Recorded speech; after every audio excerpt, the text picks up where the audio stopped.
Alright, so what's up you guys, it's your boy X and we are back at it again with another Super Dragon Ball Heroes World Mission video. So it has been around 2 months by now since the initial release of the game itself, and I wanted to make a video about the state of the game as of right now and take a look at a few points like what the game has given us so far and the support it received and my personal experience and so on. That meaning that everything I say right now is just out of personal experience or what I've read or heard from others around me and overall how I feel about the game and how it will be moving. Some might experience stuff different, and by any means let me know if you guys agree or disagree on certain points, and make sure to let me know down in the comments why you would disagree or agree with my statements in my video. The first point would be the progression of the game so far. So when I initially got the game on release, I was very excited to dive right into the first Western release of Super Dragon Ball Heroes. As a longtime fan, ever since 2010 when Heroes started to make a name for itself, I immediately got hooked into it and I knew I wanted to try this out one day. Fast forward nearly a decade later and we have Super Dragon Ball Heroes World Mission knocking on our door, ready to give us hero fans what they really desired for so long.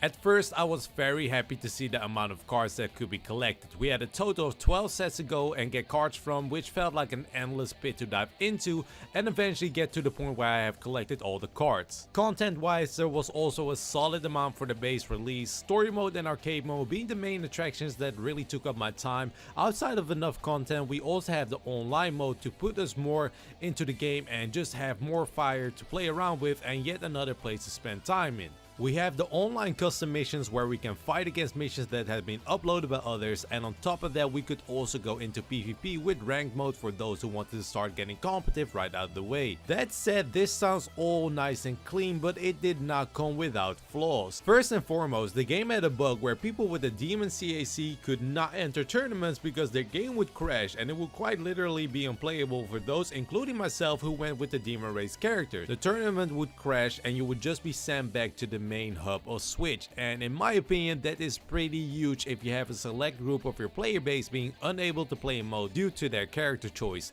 which should be a top priority to get hotfixed, which they didn't do, and that for me is quite a flaw. That said, they didn't hotfix it right out the way, but they did fix it nearly a month later, so if you heard about this for the first time on this video, then don't worry about it since it no longer exists. Now if we move out the way from the tournament mode for a bit and move over to the online section of the game, we stumble across custom missions. Now to me, when they had confirmed custom missions being a thing, it sounded like a gold mine where many would dive into and spend a lot of time, considering that those custom missions pretty much never end and can be a lot of fun with creative mission builders that are in there in the community. But it didn't take too long until the list was completely washed up with easy farming missions, taking away the spot of popular custom missions who weren't meant to be easy farming, rather a solid stage to take on as a player. This is still going on until this day, and I think this is one of the things I have the most issues with, and I just feel like the whole custom mission creation topic could deliver a ton of additional playtime to this game,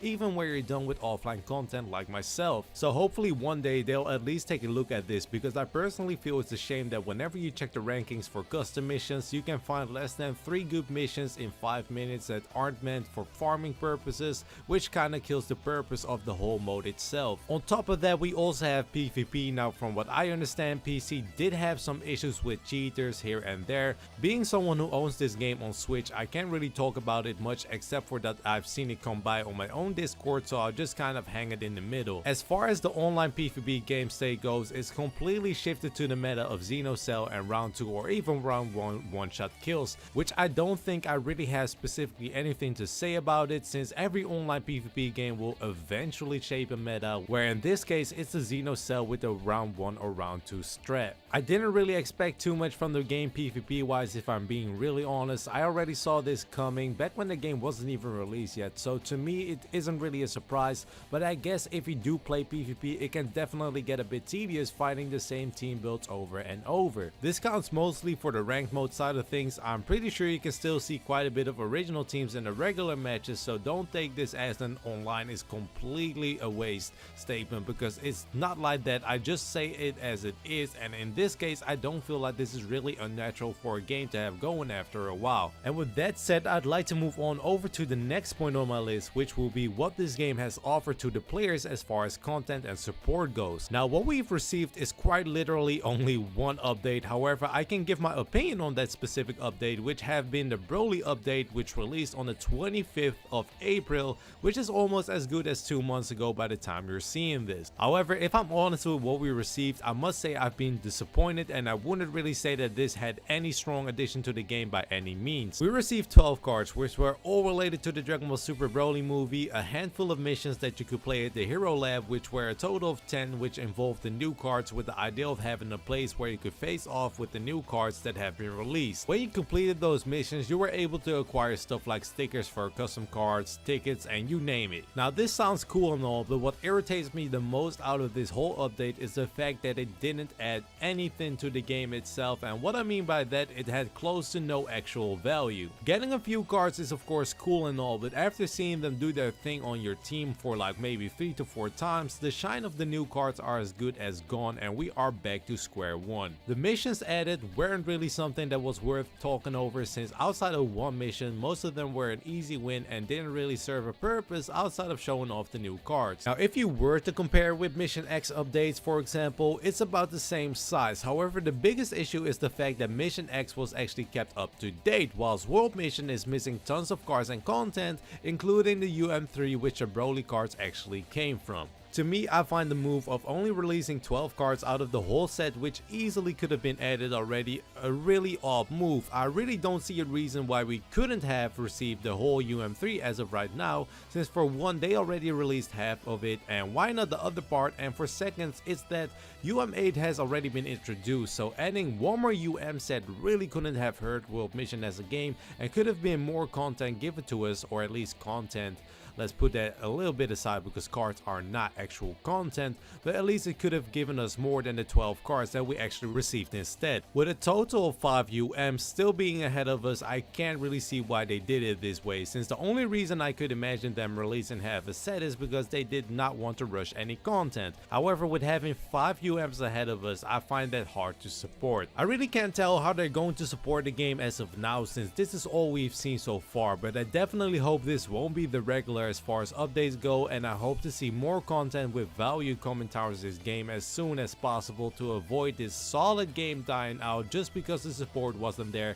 and it should have been, which is a curse that many anime games already have experienced and have fallen or are about to fall because of this exact reason. That said, I am by no means trying to burn this game completely to the ground, because as someone who really loves heroes and as someone who's close and active in the community in a sense, I can just see that people are eager to this game and just want to move on and getting its best steps ahead. Many people which are currently active in the player base were already familiar with Heroes itself and have been waiting on a Western release for it for a long time. And now with the Heroes PR anime running and exposing itself to the people who weren't familiar with Heroes yet, it has definitely been pulling people in, and it starts to receive more love overall, even from the people who weren't exactly sure what Heroes really was or is. So as far as the target group goes for this game, it is definitely positive and active and should definitely be taken advantage of to expand Heroes all around, which of course includes World Mission as well, and it will be a waste if this opportunity isn't taken. However, since it's been 2 months and I haven't heard them say anything about Heroes anymore, I'm afraid that with every day counting, also the advantage will fade away if it hasn't yet. And this is one thing I just wanted to say, even though it doesn't really affect you as viewers, but if you are a content creator, it's interesting to know about, because recently I actually got hit with a strike on a gameplay video which makes no sense. And if you don't know what a strike does, pretty much if you were to make money from YouTube, which I don't because YouTube actually refuses to help me out, but that's a whole different thing. But let's say I did make money for my videos and it would get striked, that means all my actual revenue that I made